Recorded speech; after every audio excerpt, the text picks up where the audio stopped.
அம்மா அம்மா அம்மா எங்கம்மா இருக்கீங்க? சீக்கிரம் வாங்கம்மா.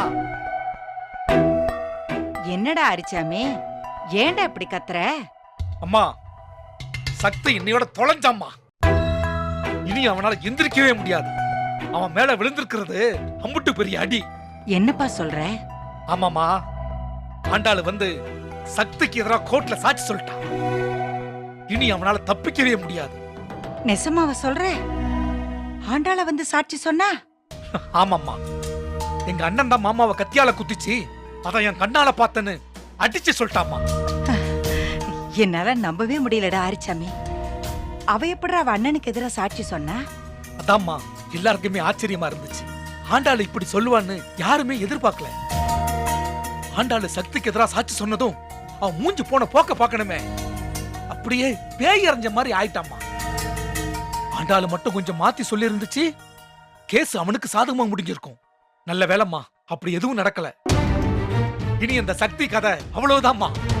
உள்ள போனா வெளியே வர்றதுக்கு 7-8 வருஷம் ஆகும். அப்படியா? அழகரு பரவாயில்லையே, திறமையா வாதாடி அந்த சக்தி பையதான் குற்றவாளின்னு நீ நிரூபிச்சிட்டியாமே. இதுல நான் என்ன பண்ணேன்? நம்ம வீட்டு சாட்சி எதுவும் செல்லாது. நாமெல்லாம் அப்பாவுக்கு ரத்த பந்தம்னு சொல்லி இழுத்தடிச்சிட்டு இருந்தாங்க. இப்ப ஆண்டாளே வந்து அவ அண்ணனுக்கு எதிராக சாட்சி சொன்னதும் கேஸ் நமக்கு சாதகமாயிருச்சு. நீங்க பாராட்டுறதாவோ நன்றி சொல்றதாவோ இருந்தா அதெல்லாம் ஆண்டாளுக்கு பண்ணுங்க. அவதான் யாருமே எதிர்பார்க்காத ஒரு காரியத்தை பண்ணி கேஸ நமக்கு சாதகமாக்கி இருக்கா. என்ன நடந்துச்சுன்னு பாத்தீங்களா? நான் கும்பிட்ட சாமி நம்மள கைவிடல. இப்படி ஒரு அதிசயத்தை பண்ணி என் மனச குளிர வச்சிருச்சு.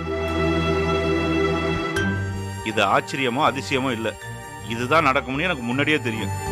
என்ன சொல்றீங்க நீங்க? அது எப்படி உங்களுக்கு தெரியும்? ஆண்டாளு என் மகடி, அவ மனசு என்னன்னு எனக்கு தெரியும். தப்பான விஷயத்துக்கு என்னைக்குமே அவ துணை போக மாட்டான். அந்த கலெக்டரோட வளர்ப்பு அப்படி. உண்மைக்கு புறமா நடக்கிறதுக்கும் குறுக்கு வழியை திருட்டுத்தனம் பண்றதுக்கும் அவ என்ன நம்ம வீட்டு ரத்தமா? என்னப்பா, ஆண்டாளை தூக்கி வைக்கணும்னு எங்களுக்கு திருட்டு பட்டம் கட்டுறீங்களா? உங்களுக்கு இல்லடா, உனக்கு. நேருக்கு நேரா நிக்க தைரியம் இல்லாம நீ சக்தியை முதுகுல குத்துனவன் தானே? அதுல ஆரம்பிச்சதானே இம்புட்டு பிரச்சனையா? தப்பு பண்ணது அண்ணனாவே இருந்தாலும் தண்டனை அனுபவிக்கணும்னு நியாயமா நடந்துகிட்டா பாரு, அதான்டா ஆண்டாளு. அப்பா, நீதி நேர்மைக்காக தான் அவ அண்ணனுக்கு எதிராக சாட்சி சொல்லியிருப்பான்னு எனக்கு நம்பிக்கை இல்லை. அவளுக்கு உங்க மேல பாசமும் மரியாதையும் இருக்கு. நீங்களா அண்ணனான்னு வரும்போது அவ உங்க பக்கம் நின்று இருக்கா, அவ்வளவுதான். இதே உங்க இடத்துல வேற ஒருத்தர் இருந்திருந்தா அவன் அண்ணன் தான் முக்கியம்னு அவன் பக்கம் போயிருப்பா. அது உண்மைதான். ஆண்டாள் எனக்காக தான் இதை செஞ்சான்னு எனக்கு நல்லா தெரியும். ஆனா அவ சக்திக்கு எதிராக சாட்சி சொல்லக்கூடாதுன்னு தான் நான் மனசுக்குள்ள வேண்டிக்கிட்டு இருந்தேன். என்னங்க சொல்றீங்க? ஆமாண்டி, புகுந்த வீட்டுல எல்லாருமா சேர்ந்து அவளை வெறுத்து ஒதுக்கிட்டீங்க. பிறந்த வீட்டுல அவளுக்குன்னு இருந்த ஒரே ஆதரவு அவ அண்ணன் தான்.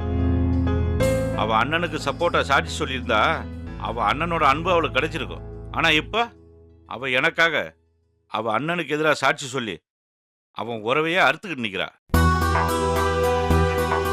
இப்படி ஒரு நிலைமை எந்த பொண்ணுக்கும் வரக்கூடாது. அவளை எல்லா பக்கமும் வெறுத்து ஒதுக்குனா அவ எங்க தான் போவா? என்ன பேசிட்டு இருக்கீங்க? கேஸ் விஷயமா பேசிட்டு இருந்தோமா? கேஸ் விஷயமா பேச என்ன இருக்கு? ஆண்டாள் எம்புட்டு பெரிய விஷயம் பண்ணிருக்கா. நம்ம குடும்பத்துக்காக அவ அண்ணனுக்கு எதிராக சாட்சி சொல்லியிருக்கா. இது எம்புட்டு பெரிய விஷயம். அது என்ன பெரிய விஷயம்? அவ உண்மையை சொல்லியிருக்கா. கண்ணால என்ன பார்த்தாலோ அதை மறைக்காம அப்படியே சொல்லியிருக்கா. அவ்வளவுதானே?